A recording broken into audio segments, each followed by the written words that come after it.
Hello everyone, welcome to our YouTube channel Surjeet SPS. तो guys एक और वीडियो, और इस वीडियो में हम जो है वो सोशल स्टडीज़ की इम्पॉर्टेंट 30 एमसीक्यूज़ को डिस्कस करेंगे, जो कि आने वाले आपके हर एक कॉम्पिटिटिव एग्ज़ाम में जो है वो आपको हेल्प करेंगे।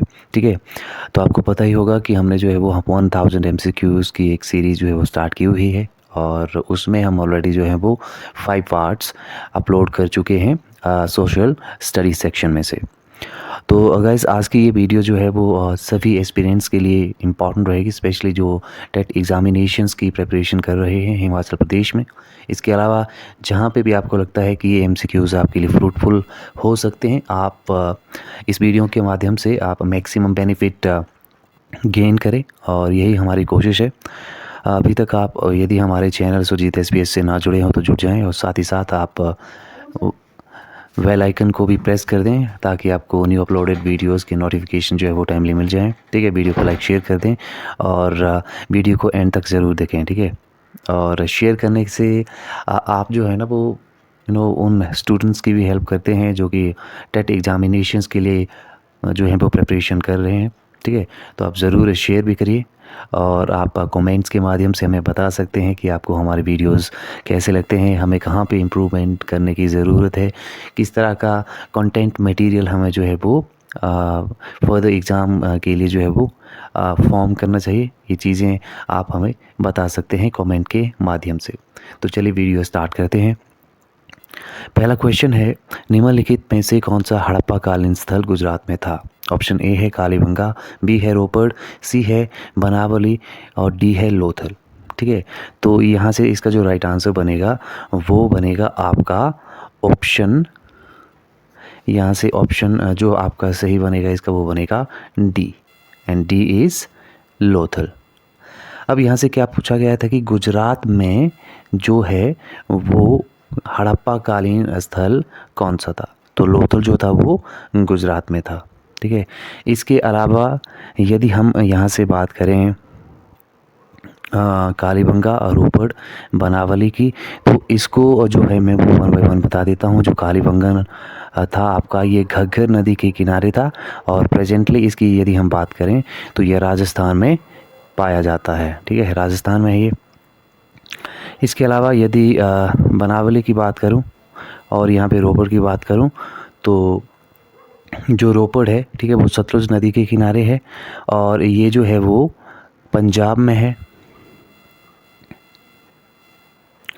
इसके अलावा यदि मैं बात करूं बनावली की, तो जो बनावली है ये हरियाणा में है, बनावली हरियाणा में है। और यदि मैं बात करूं कि कौन सी नदी जो है यहाँ वो इसके बैंक पे है ये, तो यहाँ से जो राइट आंसर बनेगा वो बनेगा रंगोई रिवर। ठीक है, तो कई बार जो हैं वो नदियों के नाम भी पूछे जाते हैं कि सपोज़ करिए इस तरह से क्वेश्चन बन सकता है कि कालीबंगा जो है किस नदी के आपके बैंक पे है, तो आप इस तरह से आंसर कर सकते हैं। ठीक है, अगला क्वेश्चन है, पुराणों की संख्या कितनी है? ठीक है, तो ऑप्शन आपके पास अवेलेबल है 18, 19, 20, 21। तो इसका जो राइट आंसर बनेगा वो बनेगा ऑप्शन ए, और ऑप्शन ए क्या है? ऑप्शन के ए में सॉरी हमें बताया गया है 18, तो 18 will be the right answer. अगला क्वेश्चन है, अष्टोमा सदगम्य कहाँ से लिया गया है? ठीक है, तो इसका जो राइट आंसर बनेगा वो बनेगा ऑप्शन ए, ऋग्वेद। ठीक है, ऋग्वेद सबसे ओल्ड वेद भी है, ये भी आप यहाँ से ध्यान में रखें। और वेद का मतलब होता है एनलाइटनमेंट, ज्ञान। ठीक है, और ऋग्वेद में जो है वो गायत्री मंत्र भी है। इसका जो एक तरह से संस्थापक अगर हम उसकी बात करें तो ये विश्वामित्र जी थे। ये चीज़ आप यहाँ से ध्यान में रखें। सामवेद जो है वे गान से संबंधित है, यजुर्वेद में युद्ध से संबंधित आपकी सारी एक्टिविटीज़ रहती हैं, और अथर्ववेद जो है इसमें जादू टोना, और सबसे न्यू वेद है ये। ठीक है, सबसे अगर न्यू वेद की हम बात करें तो ये जो है वो कौन सा है? हमारा अथर्ववेद है। तो ये चीज़ आप यहाँ से ध्यान में रखें। बात करते हैं अगले क्वेश्चन की। अगला क्वेश्चन है, नंद वंश का अंतिम सम्राट कौन था? ऑप्शन ए है महापद्मनंद, ऑप्शन बी है घनानंद, सी है कालाशोक, और डी है चाणक्य। ठीक है, तो यहाँ से जो इसका राइट आंसर बनेगा वो बन जाएगा आपका कौन सा? Option B Ghananand. ठीक है, और इसको हरा के ही चंद्रगुप्त मौर्य ने जो था वो क्या किया था, मौर्य साम्राज्य की स्थापना भी की थी। ठीक है, ये चीज़ भी आप यहाँ से ध्यान में रखें। अगले क्वेश्चन की बात करते हैं। चरक और नागार्जुन किसके दरबार की शोभा थे? ऑप्शन ए है कनिष्क, बी है अशोक, सी है समुद्रगुप्त, डी है हर्षवर्धन। तो इसका जो राइट आंसर बनेगा गाइस वो बनेगा ऑप्शन ए कनिष्क। ठीक है, और कनिष्क जो थे ये कुषाण वंश के काफ़ी आप कह सकते हैं काफ़ी एक्टिव और प्रोएक्टिव किंग थे। शक संवत की भी इन्होंने स्थापना की थी। ठीक है, और इसके अलावा जो कुषाण था, ठीक है, ये इकोनॉमिक पर्सपेक्टिव में भी काफ़ी अच्छे थे। ठीक है, तो यहाँ से चर्क और नागार्जुन ये जो थे इनके दरबार में रहते थे, और जो नागार्जुन है इसको आइंस्टीन ऑफ इंडिया जो है वो भी कहा जाता है, ये भी आप ध्यान में रखेंगे। बात करते हैं अगले क्वेश्चन की। अगला क्वेश्चन है शून्य की खोज किसने की है? ऑप्शन ए है बारहमिहिर, ऑप्शन बी है आर्यभट्ट, सी है भास्कर, डी है चरक। तो यहाँ से जो राइट आंसर बनेगा वो बनेगा ऑप्शन बी आर्यभट्ट। आर्यभट्ट ने शून्य की खोज जो थी वो की थी। अगला क्वेश्चन है राष्ट्रकूट वंश का संस्थापक कौन था? ऑप्शन ए है दंतिदुर्ग, बी है गोविंद थर्ड, सी है कृष्ण फर्स्ट, डी है गोपाल। तो गाइस यहाँ से जो इसका आंसर बनेगा वो बनेगा ऑप्शन ए। ठीक है, और ऑप्शन ए है दंतिदुर्ग। ठीक है, तो इन्होंने जो था वो राष्ट्रकूट वंश की स्थापना की थी। ठीक है, और इनकी कैपिटल की बात करें तो इनकी जो कैपिटल थी वो थी विजयालय। ठीक है, और राष्ट्रकूट ही या दंतिदुर्ग ही ऐसे पहले शासक थे जिन्होंने कि विजयालय को कैपिटल बनाया था। ठीक है, अगला क्वेश्चन देखते हैं। एलोरा गुफाओं का निर्माण कराया था? ऑप्शन ए पल्लवों ने, ठीक है, ऑप्शन बी है चोलों ने, ऑप्शन सी है राष्ट्रकूटों ने, ऑप्शन डी है पालों ने। ठीक है, तो यहाँ से जो इसका राइट आंसर बनेगा वो बन जाएगा आपका ऑप्शन, यहाँ से बन जाएगा ऑप्शन आपका सी राष्ट्रकूटों ने। ठीक है, तो सी राष्ट्रकूटों ने will be the right answer. ठीक है, अगले क्वेश्चन की बात करते हैं। अगला क्वेश्चन है अमीर ए कोही कृषि विभाग नामक एक नया विभाग किस सुल्तान द्वारा शुरू किया गया था? ऑप्शन ए है अलाउद्दीन खिलजी, बी है फिरोज शाह तुगलक, सी है मोहम्मद बिन तुगलक, डी है सिकंदर लोधी। ठीक है, तो यहाँ से जो इसका राइट आंसर बनेगा वो बनेगा option C, it is Mohammad bin Tughlaq. ठीक है, तो option C Mohammad bin Tughlaq will be the right answer. और मोहम्मद बिन तुगलक की बात करें तो ये जो थे वो मोस्ट एजुकेटेड थे। ठीक है, अगर दिल्ली सल्तनत की हम बात करें, ठीक है, लेकिन इनकी जो पॉलिसीज़ थी that was a complete disaster. और ड्यू टू दिस क्या होता है कि इनको बहुत सारे हिस्टोरियंस जो हैं वो फूल भी कहते हैं। ठीक है, फूल स्टूपिड कह देते हैं, क्योंकि इन्होंने ऐसे टाइम पे ऐसी पॉलिसीज़ इम्प्लीमेंट कर दी थी कि जो कि उसके टाइम नीड नहीं थी। जैसे टोकन करेंसी की बात हो गई, कैपिटल शिफ्ट करने का बात हो, या फिर वॉर में पार्टिसिपेशन की बात हो, तो ये सारे के सारे ऐसे उनके पॉलिसीज़ थे जो कि उनके किंगडम के अगेंस्ट थे। ठीक है, प्रजा के अगेंस्ट थे। अलाउद्दीन खिलजी की बात करें तो ये भी दिल्ली सल्तनत में खिलजी वंश के जो सेकंड शासक थे वो थे। ये खुद को सिकंदरे द्वितीय सिकंदर की जो एक टाइटल होती है वो इन्होंने दी थी। ठीक है, उसके बाद फिरोज शाह तुगलक, ये भी तुगलक वंश के काफ़ी अच्छे राजा थे। उन्होंने कुओं और इरिगेशन के लिए काफ़ी ज़्यादा काम किया। सिकंदर लोधी की बात करें तो इन्होंने जौनपुर जो नामक एक जगह थी उसको एक तरह से एक्सपेंड किया था, उसको बसाया था, बनाया था। ठीक है, तो ये सारे के सारे जो हैं वो आपके दिल्ली सल्तनत के ही शासक हैं।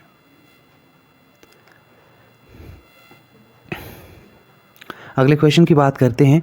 अद्वैतवाद के सिद्धांत के प्रतिपादक कौन थे? तो यहाँ से जो इसका आंसर बनेगा वो बनेगा आपका शंकराचार्य। ठीक है, option B will be the right answer.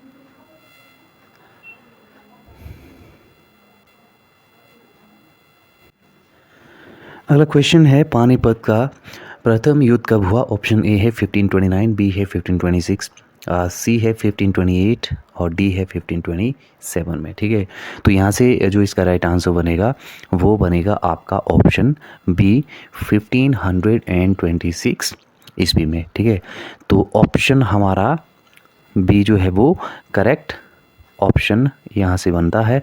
ठीक है, 1526 में गाइस जो है ये पानीपत का फर्स्ट वॉर जो था वो हुआ था। ठीक है, ये आप ध्यान में रखें। और दूसरा क्वेश्चन जो यहाँ से पूछा जा सकता है वो ये पूछा जा सकता है कि पानीपत का जो फर्स्ट वार था जो कि 1526 में हुआ वो किसके बीच में लड़ा गया। ठीक है, तो आपने क्या आंसर करना है? इब्राहिम लोदी, ठीक है, वर्सेस बाबर। ठीक है, इब्राहिम लोदी वर्सेस बाबर, और इसमें जो है वो बाबर जीत जाते हैं, ये भी आप ध्यान में रखें। इसके अलावा यदि हम बात करें तो 1527 में, कब? 1527 में भी एक वॉर हुआ था जिसमें हम बात करें तो ये वॉर जो था जिसमें बाबर ही एक बार फिर से विजयी रहता है, और ये जो सेकेंड हाफ का वॉर था that was the war of Khanwa. ठीक है, खानवा का ये वॉर था, इसमें भी बाबर जो है वो जीत जाते हैं। इसमें बाबर राणा सांगा को हराते हैं। ठीक है, और यहाँ से ही इन्होंने जो था जिहाद का नारा दिया था। उसके बाद हम बात करें 1528 की, तो 1528 में जो है वो एक और जो वॉर है वो होता है, एक और फाइट होता है, और ये चंदेरी का युद्ध होता है जिसमें जो बाबर है वो मेदिनी राय को हराता है। ठीक है, मेदिनी राय को हरा देता है बाबर।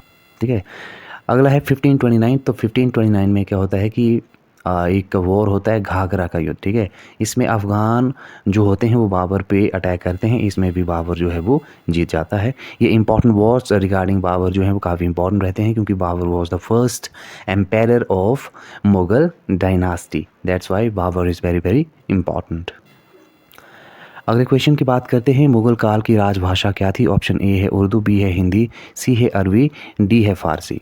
ठीक है, तो यहाँ से जो इसका राइट आंसर बनेगा वो बनेगा फ़ारसी। ठीक है, जो मुग़ल टाइम था इसमें अकबर द ग्रेट, ठीक है, अकबर द ग्रेट का जो शासन था वो भी काफ़ी महत्वपूर्ण था। इनके टाइम में जो हिंदी साहित्य था वो पीक पे पहुंचा था। आप इस तरह से जो है इसको याद में रख सकते हैं। इसके अलावा अकबर ने बहुत सारे काम किए थे, दीन इलाही की बात हो गई हो या फिर अपने साम्राज्य को एक्सपेंड करना हो तो उस कड़ी में भी अकबर ने बहुत सारे काम जो थे वो किए थे, काफ़ी महत्वपूर्ण काम किए थे। ठीक है, आगे बढ़ते हैं और बात करते हैं अगले क्वेश्चन की। अगला क्वेश्चन है, किस शासक ने पट्टा और कबूलियत की प्रथा शुरू की? ऑप्शन ए है अलाउद्दीन खिलजी, बी है मोहम्मद बिन तुगलक, सी है शेर शाह सूरी, डी है आपका अकबर। ठीक है, तो यहाँ से जो इसका राइट आंसर बनेगा वो बनेगा आपका सॉरी वो बनेगा आपका ऑप्शन सी,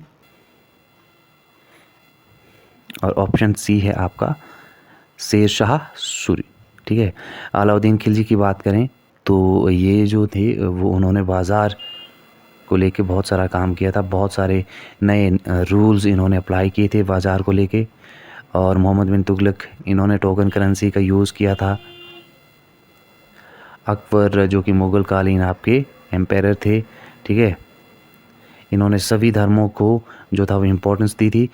इसमें अलाउद्दीन खिलजी, शेर शाह सूरी, मोहम्मद बिन तुगलक, ये तीनों जो हैं वो दिल्ली सल्तनत के हैं। बाकी एक जो अकबर हैं ये मुग़ल डायनास्टी के हैं, इतना आप याद रखें।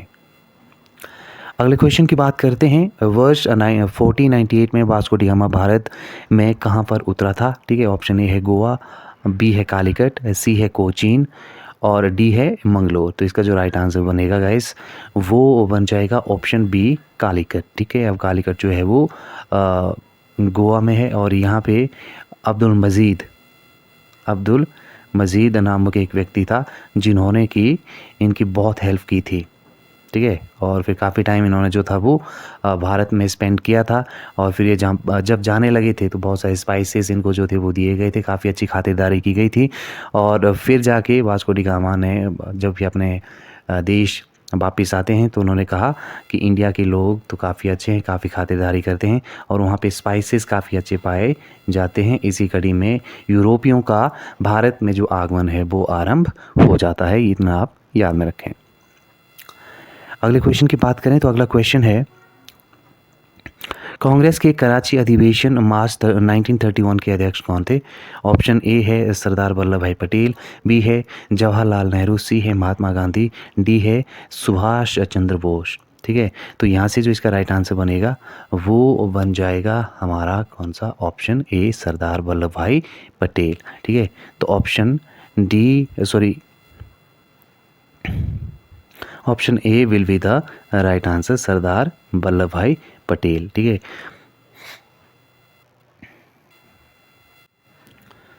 और इसी सेशन की बात करें तो इसमें जो है वो पंडित नेहरू ने, ठीक है, पंडित नेहरू ने जो था फंडामेंटल राइट का एक संकल्प जो था इस सेशन में वो प्रेजेंट किया था।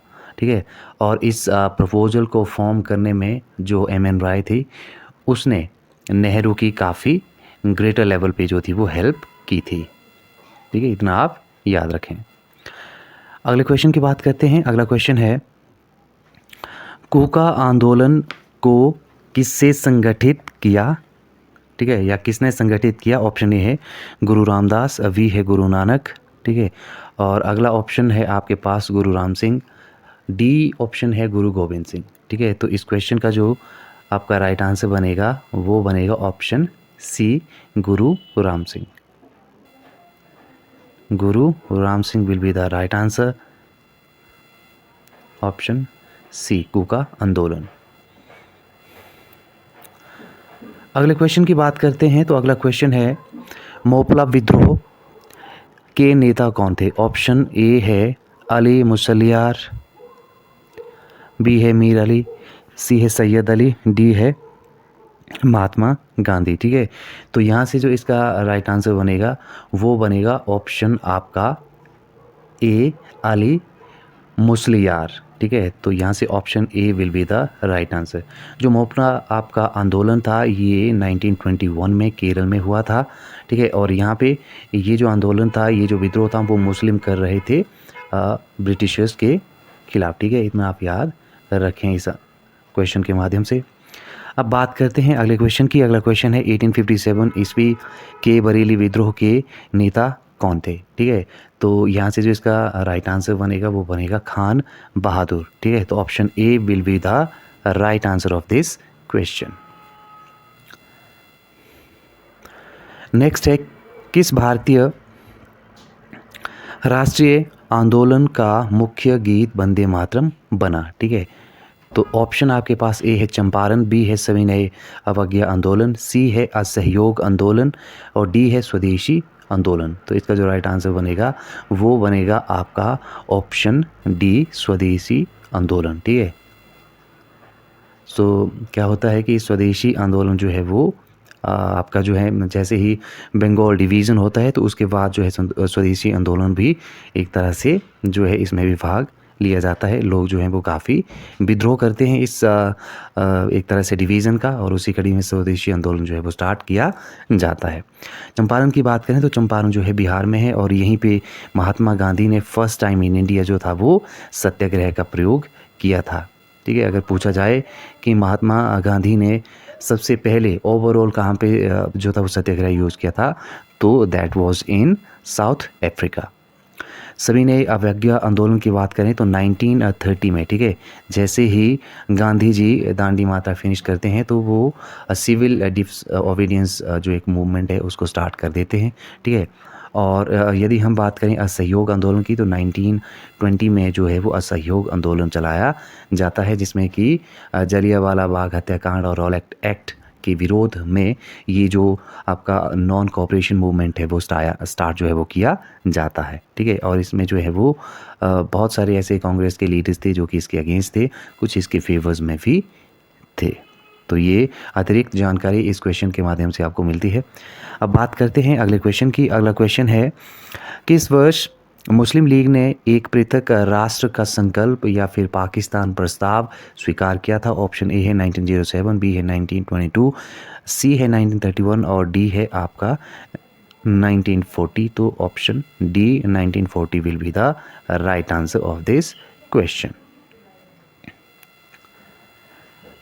अगले क्वेश्चन की बात करते हैं। अगला क्वेश्चन है, लाल ग्रह किसे कहते हैं? ऑप्शन ए है शुक्र, बी है शनि, सी है मंगल, डी है वरुण। ठीक है, तो इसका जो राइट आंसर बनेगा वो बनेगा ऑप्शन सी मंगल।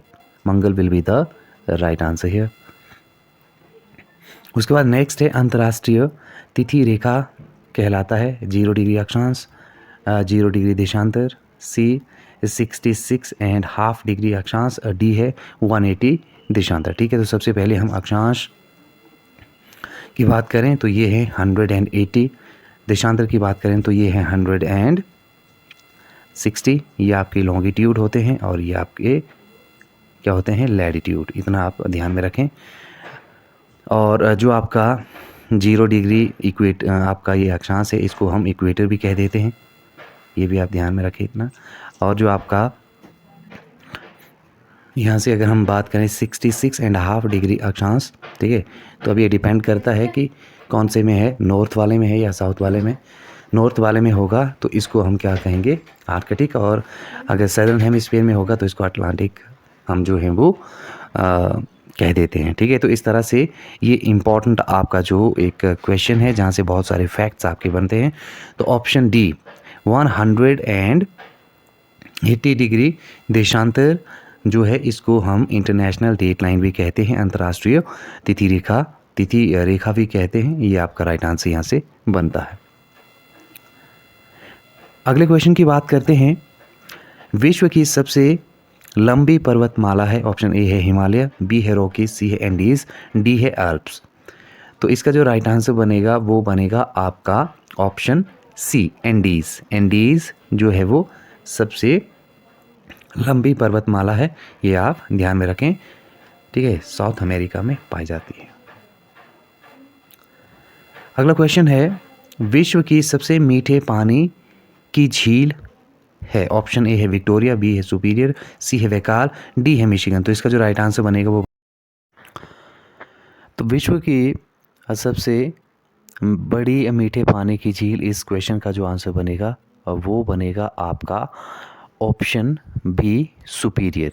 ठीक है, तो option B will be the right answer of this question. ठीक है, ऑप्शन वी है हमारा सुपीरियर लेक। ठीक है, तो सुपीरियर लेक जो है ये सबसे बड़ी मीठे पानी की क्या है? झील है। इसके अलावा यदि हम बात करें बैकाल झील की, ठीक है, तो ये भी काफ़ी इम्पॉर्टेंट है। बैकाल झील जो है वो वर्ल्ड की सबसे, आप ये कह सकते हैं कि डीपेस्ट आपकी लेक है। और इसके अलावा यदि हम बात करें यहाँ से विक्टोरिया झील की, तो जो विक्टोरिया झील है वो तंजानिया में जो है वो पाई जाती है।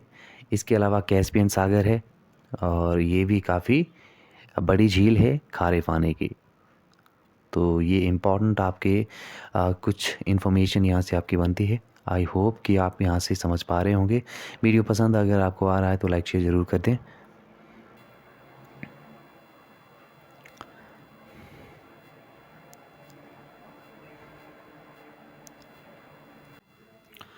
अगला क्वेश्चन है, जॉर्डन और इज़राइल के बीच में कौन सा सागर है? ऑप्शन ए है लाल सागर, बी है कैस्पियन सागर, सी है मृत सागर, डी है काला सागर। ठीक है, तो यहाँ से जो राइट आंसर बनेगा इसका, ये बनेगा ऑप्शन आपका सी, इट इज़ मृत सागर। ठीक है, इसको डेड सागर भी कहा जाता है। ठीक है, ये काफ़ी इसमें जो है वो काफ़ी, इसका पानी जो होता है वो काफ़ी खारा होता है। ठीक है,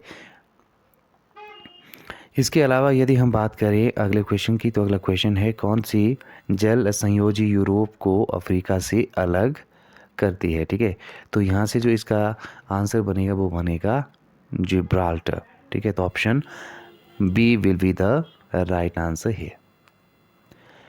नेक्स्ट है, एल नीनो जलधारा कहाँ प्रकट होती है? ये काफ़ी इम्पोर्टेंट क्वेश्चन है। तो इसका जो राइट आंसर है वो बनेगा ऑप्शन बी, पेरू के तट पर। अगला क्वेश्चन है, अगला जो है वो हमारा लास्ट क्वेश्चन होगा आज के इस वीडियो में। अधिकांश मछलियां एवं अन्य समुद्री आहार मुख्यतः प्राप्त किए जाते हैं? ऑप्शन ए महाद्वीपीय मगन तट से, बी महाद्वीपीय द्वीपीय मगन ढाल से, सी है महाद्वीपीय उभार से, और डी है गहन सागरीय मैदान में। तो इसका जो राइट आंसर बनेगा वो बनेगा ऑप्शन ए महाद्वीपीय मगन तट से। तो option A will be the right answer है। ठीक है, तो गाइज ये थे इम्पॉर्टेंट एसएसटी के आपके 30 क्वेश्चंस, और इन क्वेश्चंस में हमने जो है वो एक उतना ज़्यादा डिटेल में स्टडी करने की कोशिश नहीं की है। हमारा जो मेन पर्पस है, फोकस है, वो यही है कि जो हमारा टेट एग्ज़ामिनेशन है वो हमारा क्वालिफाई हो जाए, पास हो जाए। ठीक है, और जो आपके टेट एग्ज़ाम्स होते हैं इसमें से स्ट्रेट क्वेश्चन जो है वो आपसे पूछे जाते हैं। ठीक है, स्टैटिक क्वेश्चन में अगर आपकी पकड़ अच्छी है तो आप आसानी से टेट एग्ज़ामिनेशन में स्कोर कर सकते हैं। ठीक है, तो आज की वीडियो में इतना ही। आपको वीडियो कैसी लगी आप ज़रूर बताएं, और हमारे चैनल को ज़रूर आप सब्सक्राइब कर लें, क्योंकि यहाँ पे हम जो हैं वो डिफरेंट या वेरियस आपके हिमाचल प्रदेश के जितने भी कॉम्पिटिटिव एग्ज़ाम्स होते हैं उनकी प्रिपरेशन के लिए आपको जो है वो हमारी तरफ से जितना हो सकता है कंटेंट मटेरियल हम प्रोवाइड करने की पूरी कोशिश करते हैं। ठीक है, तो गाइस आज की वीडियो में इतना ही। Thank you very much, thanks for watching, take care and good bye.